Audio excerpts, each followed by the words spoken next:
meron akong bagong video for you today. And this is about yung ating nabiling Kiowa Air Fryer Oven. So si Mrs. kasi nagpapabili siya ng air fryer. And then pagdating namin doon, yung usual na air fryer available, same price lang halos nito. And ang kanilang capacity, pagkakasabi sa akin, ay 7 liters lang. So yung 7 liters, parang bowl lang, kaldero lang na maliit na ganyan. So ang magagawa mo lang is very limited. And then, in-offer sa amin this air fryer oven. So ito ay merong 24 liters na capacity, mga kahakot. And kung iniisip nyo kaagad kung gaano ba kalakas sa kuryente ito, 1,700 watts. So kaparehas lang halos ng 7 liters na air fryer. So, ang kagandahan pati nito, napakaraming features nitong air fryer oven. So, meaning, marami ka rin magagawa. So, pwede kang mag-bake, yung usual na roasting, and of course, air fryer without using oil or less oil, kung gusto ninyo. And marami pang iba. So, there are a lot of recipes about, using air fryer today. So, napakadali lang mahanap yung mga recipes na yan. And I'm sure, hahanapin nyo kaagad din yan sa YouTube. So now, what made us decide na bumili ng air fryer oven o itong brand na to? Ang unang-una namin nagustuhan dito dahil meron itong rotisserie. So yung rotisserie, pag isinalam nyo dun yung karne, umiikot yon habang niluluto. Meron kasi ako napanood na video about air fryer oven din, yung naunang version nito na walang rotisserie. So nagluto siya ng pork belly doon. And then nakalagay lang siya sa isang tray. And then ang tendency kasi is, yung portion ng ibabaw ng pork belly, hindi siya masyadong natutusta. So tustado na yung ibabaw niya, pero yung dalawang gilid hindi pa. So yun yung naisip ko na mas maganda siguro kung may rotisserie ka. So dahil umiikot yung iyong pork belly sa loob nitong air fryer oven, malamang balanse ang luto nun. So, para makita ninyo ang air fryer oven, buksan na natin mga kahakot.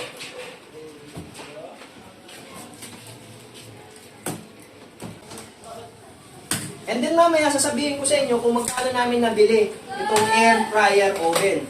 And syempre, pwede nyo rin mabili ito sa SM Marikina o kaya sa SM Department Store sa kitchen section. Yun, doon namin nabili ito.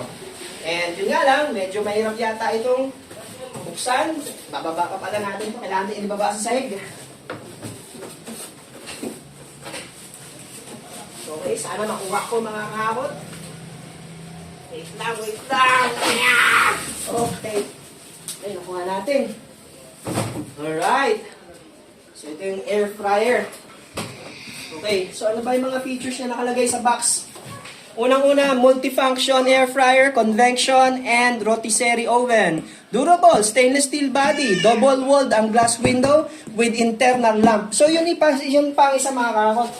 Yung iba kasi, may internal lamp din naman.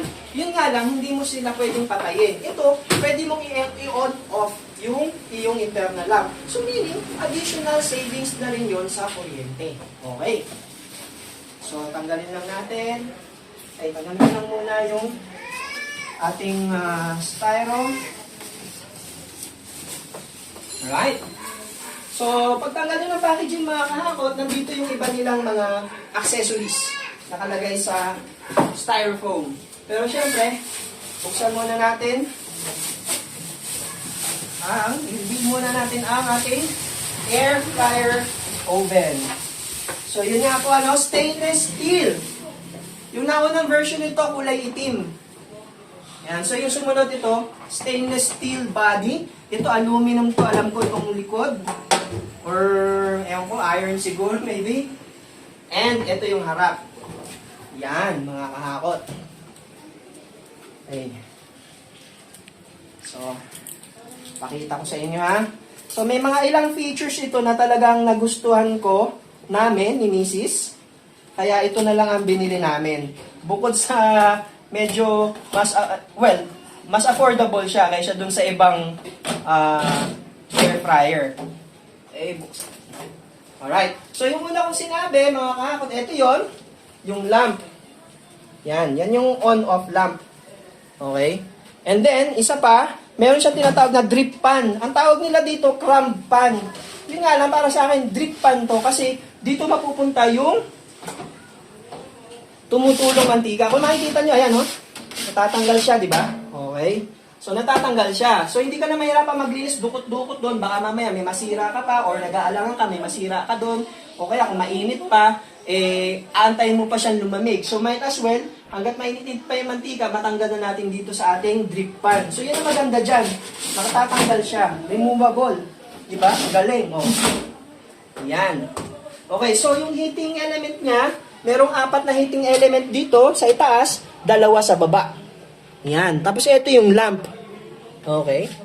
Sa controls naman mga kahakot, I'm pretty sure na familiar na kayo sa controls. So nandito yung timer, yung function, air frying temperature, and oven temperature. So magkaiba mga kahakot, maganda rito hiwalay yung iyong air fryer temperature tsaka yung oven temperature nyo. Okay. Mainit. So, saksak na natin mga kahakot. Let's put the power on. Okay. So, pag pinindot natin to, ayun. Yan, oh. Ang ganda, di ba? So, double wall daw to, itong glass panel na to.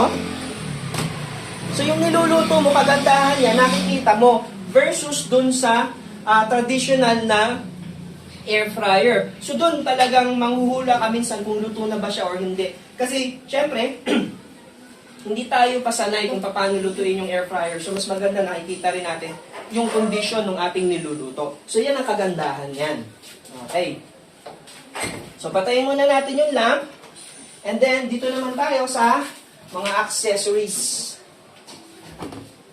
Okay, siya nga pala ito ay 220 volts din naman yan, mga kahakot. Okay? And then, mamaya, pag isinaksak natin to, pag sinaksak natin to mamaya, pinaandar natin, papakita ko sa inyo yung metro namin, kung ano yung magiging palo niya. Okay? Kasi yung mga digital na metro ngayon, nakikita kung gaano kalakas ang ikinukonsumo sa kuryente ngayon.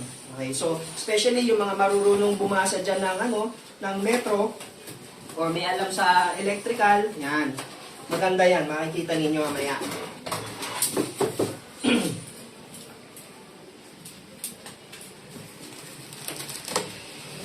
Okay, so itinip pala nila uli. Okay, so buksan natin.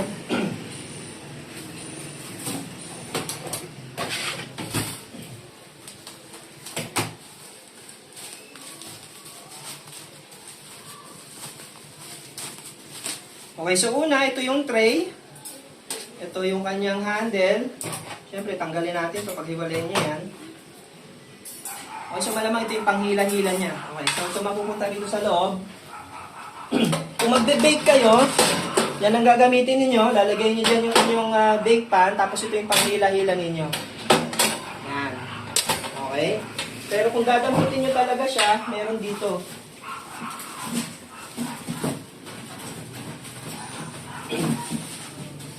Ito talaga yung pangdampot niyan. Alam ko ito yan, pwede yan. Ayan, okay? So, pag mainit. Ayan.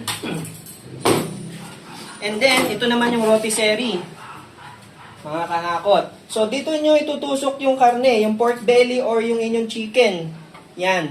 So, napakalaki ng capacity mga kahakot. So, kasyang-kasya dyan yung chicken. Papatong nyo lang yan dyan. Okay. So, iipit nyo pala muna yung karne, ano? Tapos, tutusok nyo yung karne. And then, papasok nyo ito dito. Diyan muna sa kanan, and then sa kanya papatong dun sa kaliwa. So, mauna ipasok dito sa kanan, and then dun naman sa kaliwa right after. Ipapatong nyo lang yan. Gusto nyo makita kung may ikot? Ito, papakita ko sa inyo mga kahakot. Yung rotisserie. Okay, i-on muna natin. So, yung rotisserie, dito pala yun mga kahakot, oh. Tatapat niya lang dito. So, ayan. Gagamitin ko na kasi siya ngayon. Kaya, ipipreheat na rin natin siya. So, pag nag-preheat daw kayo, 145 degrees Celsius, and then 10 minutes daw yan. Pag preheat. So, yung timer natin, nakaset sa, ano to? Nakaset sa ano yan? Ilan yan? 20? Okay. So, pwede niyan. So, wag nyo lang ibabalik yung timer, no? Mas maganda.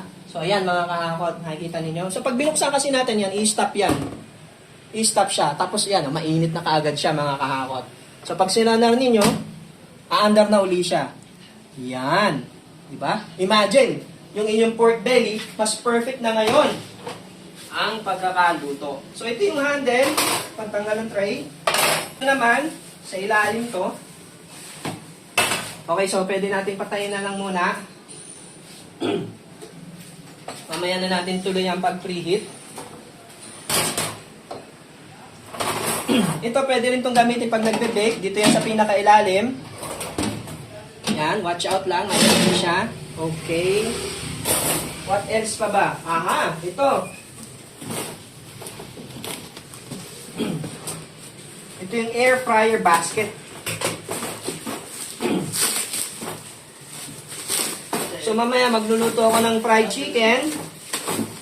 Ito yon ang gagamitin natin mamaya, air fryer basket. Okay, so galing lang natin yung ano, sandali ha, mainit na kasi ito eh. Mainit na kasi siya. Yan, mainit na siya. So dito natin ilalagay yung ating air fryer basket. Yan. So, basically mga kakot, yun na siya, no? Yun na lahat ang ating air fryer oven. Napakainit mga kakot. Sana nagustuhan niyo ang aking video about the Kiowa air fryer oven, 24 liters, 1,700 watts. And ang price niya mga kakot is, ito. Ayan mga kakot ang price niya. 6,799 pesos. Okay? So, 6,800 pesos mga kahakot, itong air fryer oven na to. Now, ang kagandahan nito, si SM kasi, SM baka naman, kasi Marikina, kumusta kayo dyan? So, yung air fryer oven kasi na ito nabili namin using credit card. So, ang ginamit ko dito is yung aking PNB credit card. PNB, baka naman. So, yon. Meron kasi silang promo na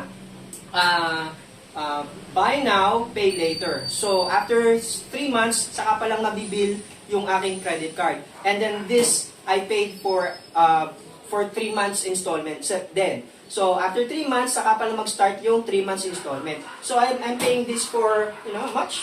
Mga 2,200, 2,300 pesos a month.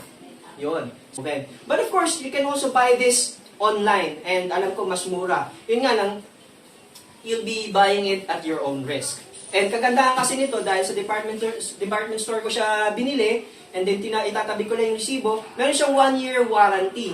And then lifetime free service. And then, since taga Marikina ako, malapit lang yung service center nito. Dito lang siya sa Concepcion, sa Bayan-Bayanan, Marikina. Alright? So, ayan mga kahakot, ang ating feature for today, ang Kiowa Air Fryer Oven. Again, please do like and share, subscribe to my channel. Hanggang sa susunod na video mga kahakot,